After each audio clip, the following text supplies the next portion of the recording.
दोस्तों, आज की कहानी है सासू माँ। ससुराल में एक औरत के लिए पति ही सब कुछ होता है। दोस्तों, कहानी शुरू करने से पहले अगर आपने चैनल को सब्सक्राइब नहीं किया हो तो कर लीजिए ताकि आपके पास पहुंच सके हर नया वीडियो। बहू अभी तक चाय नहीं बनी क्या? कोई काम समय पर नहीं करती, ना जाने सुबह से उठकर क्या करती रहती हैं। सुबह जल्दी उठकर हमारी नींद खराब कर देती हैं। रोज सुबह कल्पना जी का राग शुरू हो जाता। रात होते होते शिवी की इतनी गलतियां निकल जाती, मानो वह गलतियां का चलता फिरता कोई पुर्जा हो, जैसे कि उसके अंदर सारे पुर्जे गलत फिट हो गए हो। फिर भी शिवी हंसती मुस्कुराती काम करती रहती, अपनी सास की बात सुनकर उनके हिसाब से अपनी गलतियों को सुधारने की कोशिश करती। लेकिन कल्पना जी की शिकायतों का पुलिंदा कभी खत्म नहीं होता।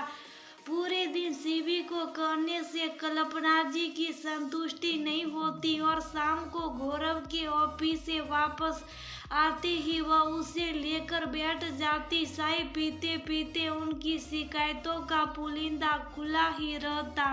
क्या बताओ बेटा, बहू तो कोई काम समय पर नहीं करती, तो कभी काम वाली बाई से भी काम कराना नहीं आता। वह भी इतना गंदा काम करके जाती है, लेकिन उसे भी कभी कुछ नहीं कहती। सारा दिन कमरे में आराम करती हैं। जरा कोई मेहमान आ जाए तो उनके लिए चाय नाश्ता बनवाने के लिए हजार आवाज लगानी पड़ती हैं। खैर, शिकायतों का तो कभी कोई अंत होता ही नहीं। गौरव भी एक लायक बेटा, माँ की सारी बात आराम से सुनकर रात को कमरे में आ जाता। भले ही वह शिवी को भी कुछ नहीं कहता, लेकिन कोई कोई बात तो मुंह से निकल ही जाती है। पहले पहले तो शिवी कुछ नहीं कहती थी, चुपचाप सब सुन लेती, लेकिन अब शिवी से भी बर्दाश्त नहीं होता और वह रात को जब भी गौरव के साथ बैठती या कहीं घूमने जाती तो दिन भर में जो घटा उसे बताने की कोशिश करती।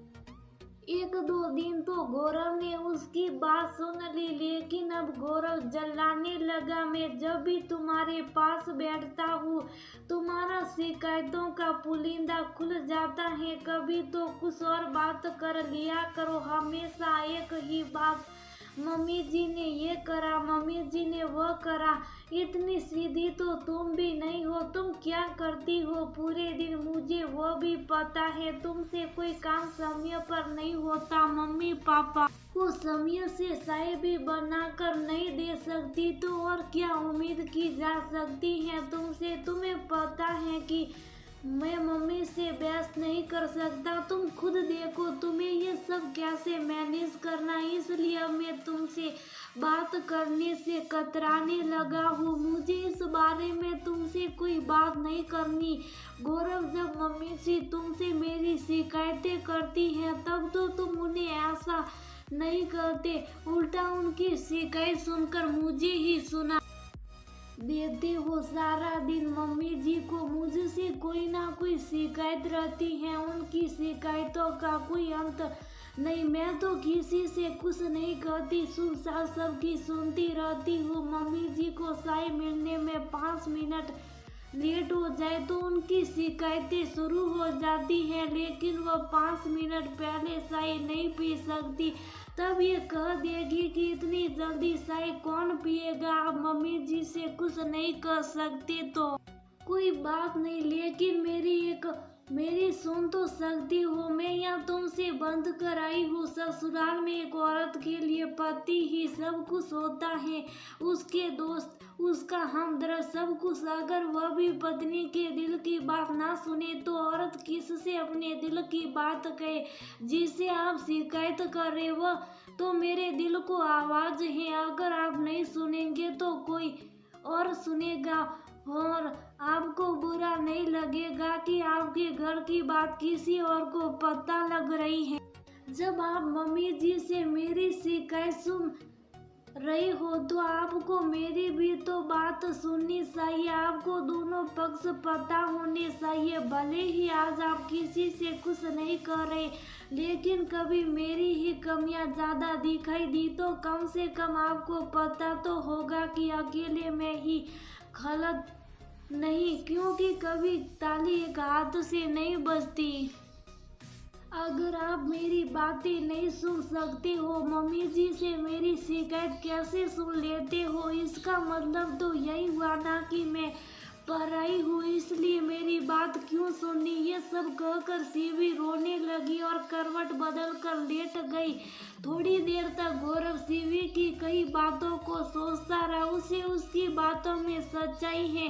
सही, शिवी उससे कुछ मांग तो नहीं रही, उससे बस उसका थोड़ा सा समय मांग रही है जिसमें वह उससे अपने मन की बात कर सके। अगर वह उससे अपने मन की बात नहीं करेगी तो किससे करेगी? आजकल की लड़कियों तो घर में भी उल्टे जवाब देती हैं और अपने मायके भी सार बात बताती हैं। कम से कम शिवी ऐसा तो नहीं करती और माँ की शिकायतें तो कभी खत्म होती नहीं। मुझे माँ को भी समझाना होगा। गौरव ने अगली सुबह उठकर शिवी से वादा किया, अब से तुम्हें भी पूरा समय दूंगा और तुम्हारी सारी बात ध्यान से सुनेगा। फिर वह अपना माँ के पास गया। मम्मी, अब शिवी की शिकायतों का पुलिंदा थोड़ा छोटा करो। आप उसे खुद भी इतना कुछ कह लेती हो, फिर मुझसे शिकायत क्यों करनी? कहीं ऐसा ना हो वह आपको बुआ जी की बहू की तरफ जवाब देना शुरू कर दे। बेटे की बात सुनकर कल्पना जी का मुंह खुला रह गया। ये एक रात में क्या जादू हो गया? कल तक तो गौरव आंख मूंदकर मेरी सारी बात सुन रहा था, लेकिन इतना उन्हें समझ आ गया था कि अब गौरव शिवी के खिलाफ कुछ नहीं सुनेगा। बहू का मुंह खुलवाने से अच्छा है उससे सम्मान पाते रहो। उधर शिवी अपने पति में ये परिवर्तन देखकर खुश थी। इसका मतलब उसकी रात की बातों का कुछ तो असर हुआ है। उसके लिए यही बहुत है। और खुश होते हुए शिवी रसोई में चली